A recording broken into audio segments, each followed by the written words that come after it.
आएला नसीबे गुरु मुहाबानी रेखाला ना बोला शिष्या किए कैला दनमा आएला नसीबे गुरु मुहाबानी रेखला बोला शिष्या किए कैला दानमा नहीं किछु दान कैली नहीं किछु पुनः कैली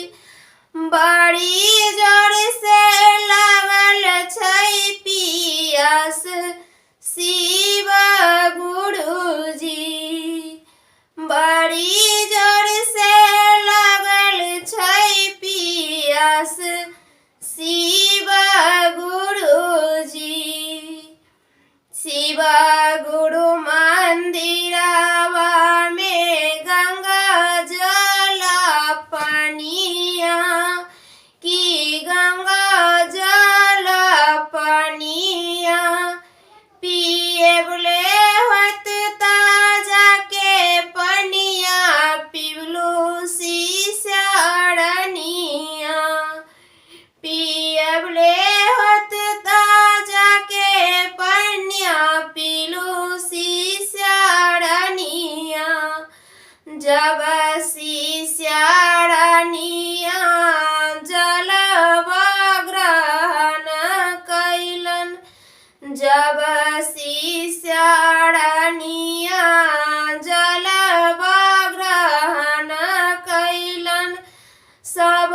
जल भेलै खून खून शिव गुरुजी सब जल भेलै खून खून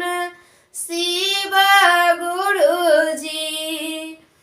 आएला ना शिव गुरु मुहाबानी रेखलन बोला शिष्या किए कैला दानमा बोला शिष्या किए कैला दानमा नहीं किछु दान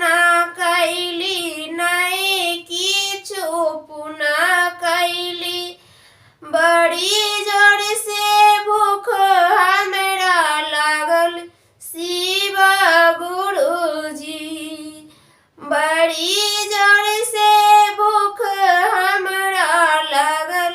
शिव गुरुजी शिव गुरु मंदिरवा में 56 रंग के भोजन की 56 रंग के भोजन किए बोले होत ताजा के भोजन कलू शिष्या रनिया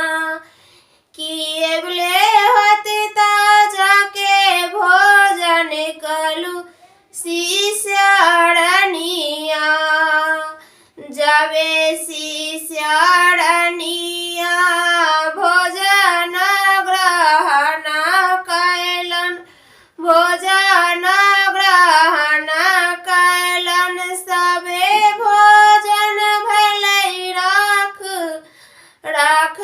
शिव गुरुजी सबे भोजन भेलै राख शिव गुरुजी आएला ना शिव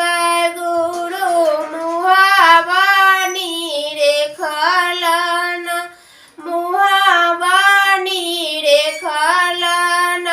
बोला शिष्या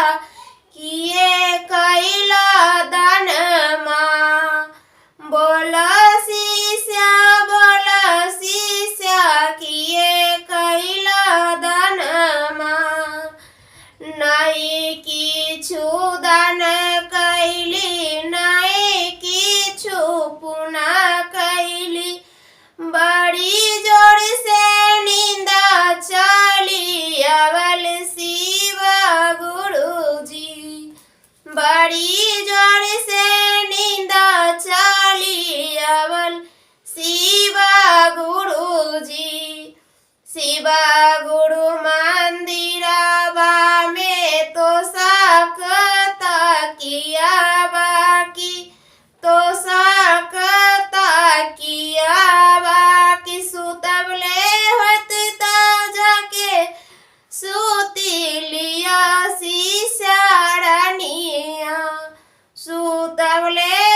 जबे शिष्य